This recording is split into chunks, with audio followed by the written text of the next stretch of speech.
काहो काका प्रणाम। खुश रह बाबू, सुनाव समाचार। अरब से तोहर लइकबा नहीं खेआबत? अरे हमार बाबू मालूम ना, फोन क तो हम ठाक गइल बानी दे।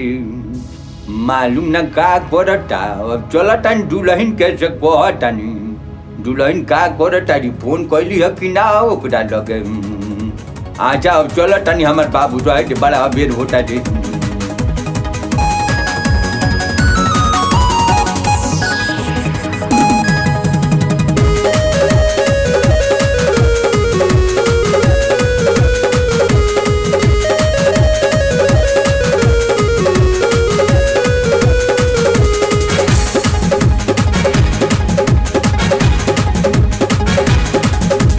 कपले तुम रहबा अरब परब होई कि ना।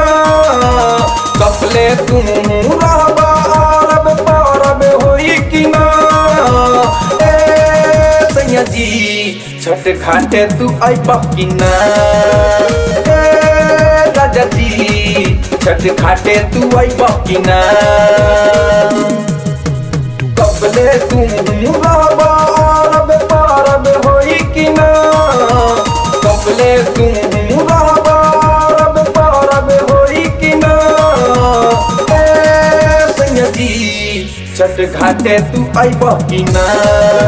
ए राजा जी छठ घाटे तू अइबा कि ना। ए सैया जी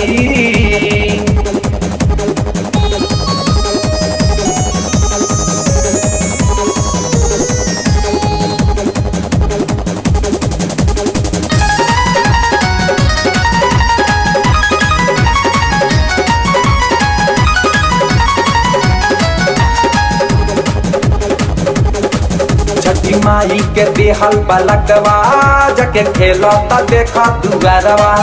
जके राह से दौरा मंगाई ना घर में लौरा देवारवा। माई के देहल बलकवा खेलता टे उजा के दुआरवा।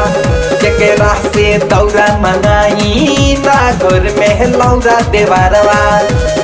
ऐसे तुम रहबा त बोला छठ होई कि ना। ऐसे तुम रहबा त बोला छठ होई कि ना। ए सैया जी छठ घाटे तू अइबा कि ना। ए राजा जी छठ घाटे तू अइबा कि ना।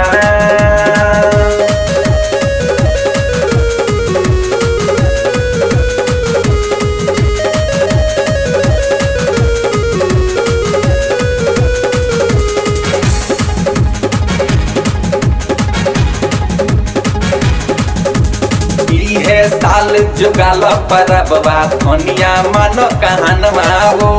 इहे साल के पुण्य भरैता हमरो छोटका ललनवा हो। इहे साल जुगाल परबवा धनिया मन कहानवा हो। इहे साल के पुण्य भरैता हमरो छोटका ललनवा हो।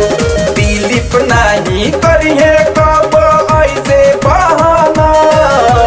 दिलीप नहीं करिए कब ऐसे बहाना। ए राजा जी छठ घाटे तू अइबा कि ना। ए सैया जी छठ घाटे तू अइबा कि ना।